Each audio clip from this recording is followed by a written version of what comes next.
이달 국민의힘 당대표에 영선의 30대인 이준석 대표가 선출되면서 정치사에 큰 획을 그었습니다.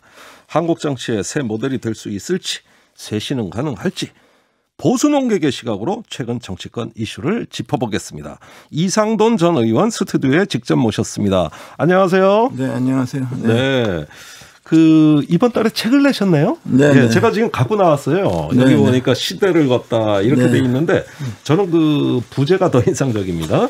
보수적 자유주의자의 여정 이랬거든요. 이게 보수적 자유주의자 어떤 뜻일까요? 네, 일단 저를 보수 농객이라고 소개했는데 저는 그 말 되게 듣기 싫어요. 아, 그렇습니까? 네, 농객이라는 게 우리 과거 같으면 조선일보의 선우위, 동아일보의 천관우 이런 사람들이 농객이라고 표현했는데 지금 개나 소나 그냥 헛소리하고 잡소리하는 사람들이 다 농객이잖아. 완전히 말에 쓰레기를 뱉어내는 게 농객 아닙니까? 그게. 기자들은 받아쓰고. 그래서 우리나라 정치고 사회고 이 모양이 된 거라고. 난 그래서 이 용어는 별로 안 좋아하고요. 그 보수적 자유주의라는 용어는 2011년에 연세대학교 김호기 교수하고 저하고 경향신문에서 대화 시리즈를 했어요. 그래서 그게 책으로 나왔는데 그러면서 이제 김호기 교수가 이제 나를 규정하기에 보수적 자유주의자라고 하고 내가 보기도 아마 그것이 제 성향을 아마 제일 가장 반영했다고 생각을 하죠. 아, 그렇군요. 네, 그래서 이제 보수라고 할 때는 저는 기본적으로 사회는 진화하는 것이다 이런 생각이고 그래서 개선하고 진화하는 것이지 세상을 확 바꾼다가 바뀌어지지 않는다. 문재인 정부 확 바꾼다가 저희들이 그냥 몰락했잖아요. 몰락했다고까지 단정하시기엔 난 내가 볼 때는 그런 것 같아요. 지지율이 그러다가 지난번에 선거 패배해서 몰락한 거지 다른 변명이 뭐가 있어요. 그래도 더 큰 전쟁이 아직 남아 있으니까. 네, 근데 그거는 지들이 잘하는 게 아니라 남이 사정 때문에 잘못될 거예요. 그리고 이제 거기서 이제 자유주의자라는 것은 이제 진보하고는 다르죠. 아무래도 좀 공적인 분야가 과도하게 이렇게 영향을 갖는 것은 나는 개인의 자유나 창의성이나 사회의 발전을 위해서 좀 좋지 않다. 그런 개인의 자유와 인권이 좀 중요하다. 이제 그런 뜻으로서 이렇게 좀 김호기 교수가 나를 잘 아니까 이렇게 붙여준 거죠. 김호기 교수는 좀 개혁적이고 진보적인 성향의 분이신데. 네, 그렇죠. 그래서 그 당시 이제 좀 말하자면은 좀 진보 보수 이렇게 하더라도 대화가 되고 좀 합리성을 갖다 합리적이라는 사람들 해서 이렇게 그 시리즈를 한 적이 있었죠. 자, 이 책에서는 참 많은 장면이 나와요. 어떤 정치 역장, 개인 인생사 회고록이기도 하고요. 또 정치에서 겪은 어떤 이면사들이 굉장히 많이 남아 있는데 한 장면을 꼽으신다면 이 책에서 독자들에게 소개해 주실 장면. 한 장면이라고 그렇게 말하기는 좀 그렇고요. 책을 읽은 사람들, 저는 평소에 좀 잘 아는 사람들 다시 보고서 이제 대체로 좀 제일 흥미 있었다고 보는 것이 이제 제 좀 개인사죠. 제가 어릴 때 4.19, 5.16 그리고 외조부님하고 이제 또 외조부님이 절친했던 장면 전 제2공화국 총리 외조부님이 춘곡 고희동 이분은 영향을 많이 받았다고 책에도 쓰셨어요. 그렇죠. 제가 어릴 때 그리고 이제 제 집안의 어른이시고 또 그분이 대지식인이기도 했지만은 일제시대 때 일제강점기 때 중치원 참의 갖다가 단호하게 거절을 하고 창씨 개명도 그건 안 하고 그래서 온 가족이 창씨 개명은 다 안 했어요. 제 어머니가 경기고녀 들어가니까 전 학생 중에서 당신하고 남로당계 유명한 정치인의 딸 두 사람만 창씨 개명을 안 했다고. 그럼 고초도 많이 겪으셨을 건데. 근데 중치원 참여 안 하면 그만이고 제 어머니도 학교에서 차별 안 당했대요. 아, 그래요? 그러니까 우리가 생각하듯이 일본 사람이라도 교육자들은 기본적인 교육을 하는 거지 학생을 그렇게 압박하고 그런 거는 없었다고 그럽니다. 알겠습니다. 자, 좀 정치 현안으로 넘어가겠습니다.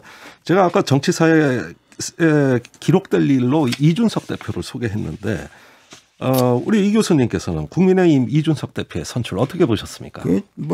많은 사람들이 보는 거 같죠. 좀 기대 반, 우려 반이고, 무엇보다도 이제 그러니까 우리나라에서 의회에 대한 불신이 너무 크지 않습니까? 네.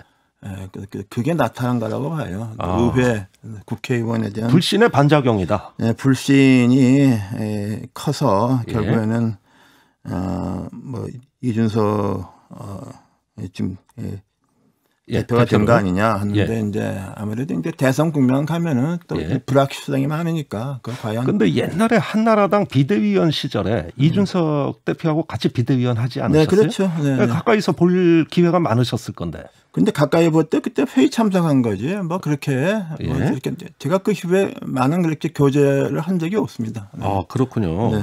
예, 그런데 이준석 대표가 최근에 내놓은 파격적인 안들이 많습니다. 뭐 공천 자격 시험을 본다, 당직자 공개 경쟁 선발을 한다, 이런 쇄신안들 쏟아내는데 이건 어떻게 보세요?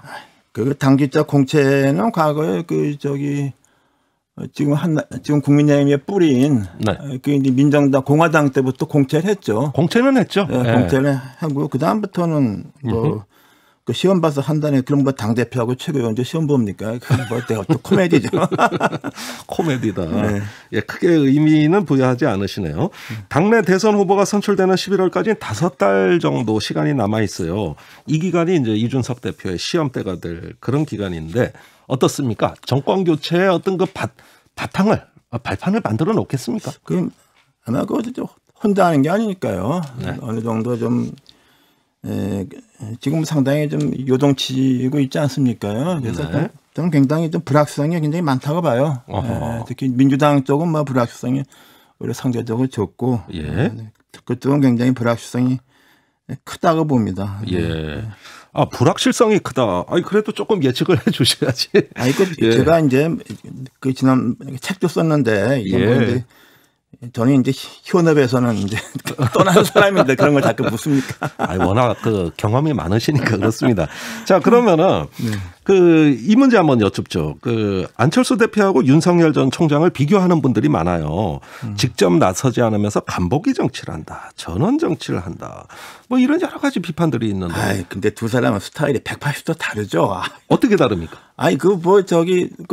뭐 대충 언론도 많이 나왔잖아요. 윤석열 전 총장은 뭐 맨날 자기 뭐 초상집 가고 뭐 이게 사람 어울리고 뭐 그런 게 우리네 전형적인 검사 스타일 있지 않습니까?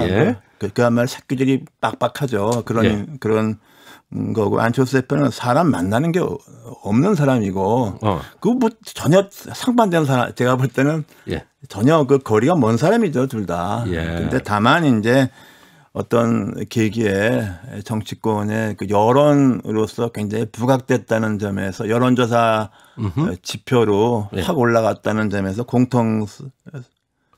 공통점이 있죠. 그러니까 또 기존 정치에 충격을 주는 이런 어떤 그 출현하는 양상도 비슷해 보여요. 그런데 저는 그게 이제 공통점이 있다면은 이게 제가 아까 말씀드린 대로 의회 정치에 대한 염증 같은 게 안철수 현상을 갖다 했지만 결국에는 이제 결국 의회를 떠나서 정치 못하는 거죠. 결국 의회에서 실패했지 않습니까? 그리고 윤석열 전 총장 같은 경우도 이제 문재인 대통령과 어떤 대척점에서 말하자면 상징성 가지고서 이렇게 했는데 저는 그렇게 알겠습니다. 좀 단순하지 않다고 보고 변동성이 많다고 제가 말씀드린 게 바로 그거죠. 그런데 이제 이런 걸 정치평론가들이 얘기할 때는 그 윤석열 총장에 대해서도 그런 얘기가 나오는데 기존 정치에 대한 반작용이라면 반사체라고 얘기하는데 그게 아니라 스스로 발광할 수 있는, 말하자면 반사체냐 발광체냐. 근데 윤석열 식의 어떤 공정과 정의 담론, 이게 어떤 빛을 발할 수는 없을까요? 근데 구체적으로 과연 이제 그냥 문재인 정부에서의 어떤 무리한 검찰 개혁 그런 드라이브, 그다음에 조국 전 장관의 어떤 뭐 흔히 말하는 뭐 내로남불 좋아하는 표현은 아닌데 거기에 대해서 이제 사람이 이렇게 기대를 거는데 저는 윤석열 전 총장을 제가 법학자로서 제가 좀 이렇게 점수를 갖다가 주기 어려운 것은 우리가 대학 다닐 때 형법 시간에도 기본적으로 배운 게 직권남용죄하고 강요죄는 구성 요건이 굉장히 애매한 범죄이기 때문에 예. 그건 그렇게 함부로 하는 게 아니다. 그리고 외국엔 그런 게 없다. 예. 이게 정석인데 예. 윤석열 전 총장이 그걸 굉장히 남용을 해서 전 정권을 갖다가 많이 기소했죠. 예. 많이 무죄가 나와버렸지 직권남용. 그죠? 그렇군요. 저는 그런 면에서 이게 또 이제 그 기준을 갖다가 현 정권 조국 전 장관 등등에도 또 적용하고. 적용하다 보니까 이게 굉장히 가지 않습니까? 난 그래서 예. 뭐 이런 정치적인 어떤 기대 이런 걸 떠나서 예. 나는 윤석열 전 총장이 과연 그 법률가로서 예. 또는 법치주의를 갖다가 과연 그렇게 충실하게 예. 대변한다고 볼 수 있는가? 저는 그 점에서 좀 예. 회의를 갖습니다. 그리고 예. 기소해서 우리는 그냥 검사가 기소해서 무죄 나오도 검사가 못 보는 사람은 없어 도대체. 네, 그냥 넘어가더라고요. 그냥 넘어가고 그 대법원까지 무조건 가서 대법원에서 무죄 나와도 대법원 판결을 승복할 수 없다. 예. 이렇게 나온다고. 예. 아니 미국에서 선출된 직원인 지검장이나 검사가 예. 중요한 사건에서 무죄 나오면 옷 벗어야죠 그거. 예. 우리는 그냥 돈으로 보상하고 말더라고요. 아니 그러니까 그냥 대법원에서 무죄 나와도 검찰은 우리는 대법원 판결을 승복할 수 없다. 예.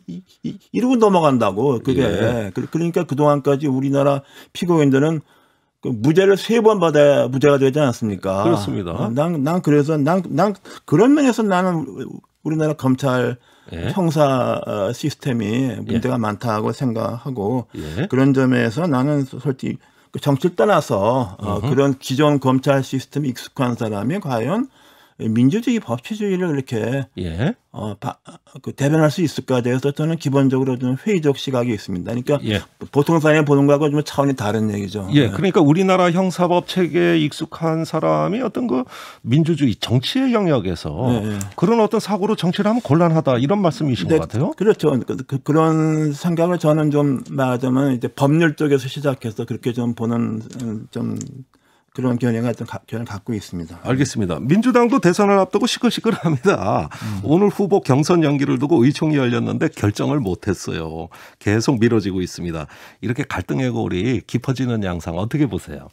그건 뭐 경선 연기로는 뭐 한두 번 늘 경선 때마다 있었는데 사실 예. 글쎄 모르겠어요. 2007년에 한나라당에서 박근혜 당시 전 대표하고 이명박 전 시장하고 해서 그때 경선을 좀 땡겨서 빨리 했으면 박근혜 전 대표가 당선이 됐었을 가능성? 그건 워낙 근소했으니까. 예, 그렇습니다. 네, 그건 모르겠는데 그런 경우가 아니면 이거는 뭐 큰 영향을 일단 못 준다고 봅니다. 그러면 이런 논란 자체가 민주당 전체로서는 어떤 그 좀 뭐 흥행을 위해서라 그렇게 얘기는 하지만은 별로 그런 어떤 효과를 못 볼 것 같네요. 근데 이제 이런 논의 같은 건 좋은데 이것에 대해서 어느 정도 당에서 이렇게 논의를 해서 결론을 지으면 그냥 따라가겠죠. 그 안 따라가고 뭐 거기서 누가 이제 뭐 우린 경선 안 하겠다 이렇게 되면은 뭐 별로 안 좋죠. 네, 그렇군요. 예, 이 문제는 그렇게 정리하기로 하고요. 자, 이제 법학자의 입장에서 우리나라 어떤 정당 구조 또 이 정치 구조에 대해서 하실 말씀이 많을 것 같아요. 박병석 국회의장이 계속 개헌을 이야기하고 있습니다. 넓고 낡은 헌법을 버리자. 대전환의 시대에 걸맞는 새 헌법 필요하다. 이런 이야기인데 어떻게 보십니까? 아니, 저는 뭐 100% 동의하죠. 100% 동의하는데 그 개헌이 그렇게 쉽지가 않습니다. 그래서 특히 정부 구조에 갖다가 흔드는 개헌, 확 바꾸는 개헌, 예를 들면 뭐 이제 의원내각제식으로 좀 바꾼다 이런 것이 굉장히 어려워요. 한 나라가 대통령제하게 되면은 뭐 물론 그렇게 어렵게 가고. 하겠죠. 근데 이제 우리가 하도 저 대통령제가 뭐 했다 그러면 뭐 시끄럽게 선거 안 하냐고 너무 온 나라가 뒤집어지고 4년 내내 뒤집어진다고 5년 내내. 그리고 뭐 뽑아봤자 또 별 볼 일 없고 뭐 그래서 저는 뭐 전부터 선거 어떤 국가 경영의 비용, 코스트가 너무 많잖아요. 그래서 그런 걸 줄이고 아무래도 국민의 대기관은 국회다. 그러니까 예. 의회 중심의 정치가 난 자리 좋다고 잡아야 보는데 된다. 우리 국민들이 뭐 의회를 너무 불신해서 이게 윤석열, 안철수, 이준석 이게 다 의회 불신해서 나오는 거예요, 이게. 네. 아니 그러면 어떻게 해야 됩니까? 그 저기 헌법 개혁을 바꾸진 못하더라도 개헌은 아니더라도 정치 개혁은 해야 될 거 아닙니까? 근데요, 개헌하지 않으면 정치 개혁 그다지 할 게 없어요. 그래요? 예, 그다지 그럼 굉장히 함께 어렵네요. 한다 같으면 이제 좀 뭐 흔히 우리 논의되고 있는 우리가 이제 노무현 전 대통령 덕분에 선거 본선은 이제 공선 하지 않고 하죠. 예, 근데 이제 문제는 사실상 많은 경우에 그냥 경선이 더 중요하잖아요. 예. 근데 경선에 대해서는 이게 다 그 자기 돈 쓰는 거 아닙니까? 난 그 예. 대선 후보들 그렇게 엄청나게 돈 쓰는 그 돈 어디서 나는지 한번. 옛날 반기문 그 총장은 저기 돈 없어서 그만둔다고 그래도 솔직한 그랬었잖아요. 거예요. 솔직한 거예요. 그러니까 그런 부분을 포함하고 또 여러 가지를 좀 그리고 또 이제 그 정당의 보조금 예. 20석만 넘으면은 그냥 정당 보조금 확 주는 거. 그래서 예. 그 정당에 주어지는 국민 세금이 과연 얼마나 잘 쓰이냐. 예. 뭐 그런 거 같은 것을 좀 바꿀 필요는 있다고 보죠. 알겠습니다. 바꿀 필요는 있는데 우리 그 기본적인 그 줄거리는 기본적인 중요한 것은 대개 헌법 사항이기 때문에 예. 그래서 이제 헌법을 손봐야 되는데 이게 뭐 선거가 코앞에 있는데 이게 개헌이 예. 되겠습니까? 그래서 알겠습니다. 당위성은 있으나 당장 현실성이 없다는 현실적으로 상당히 말씀이고요. 어렵다고 보는 거죠. 예, 네. 그 지금 저 질문이 많이 들어오고 있는데 한 가지만 소개해드려야 될 것 같아요. 네. 2303님, 국민의힘, 국민의당 합당은 어떻게 보세요? 안철수 대표, 이준석 대표 합쳐질까요? 어떻게 보십니까? 제가 뭐 합치나 안 합치나 별 차이가 없을 것 같은데. 오늘 다 그런 식으로 말씀하시면 어떡합니까? 되게 맞잖아요. 큰 대구적에 볼 때 아무런 의미도 없어요. 그런 거. 예. 아니, 그나저나 될 것 같긴 합니까? 뭐가요? 둘이 합당하는 거. 난 별 관심이 없어요. 아이고, 너무 명쾌하셔서 제가 추가 질문이 안 나옵니다. 예, 자, 여기까지 시대를 걷다 이번에 책을 발간하신 이상돈 교수를 만났습니다. 말씀 감사합니다. 네, 감사합니다.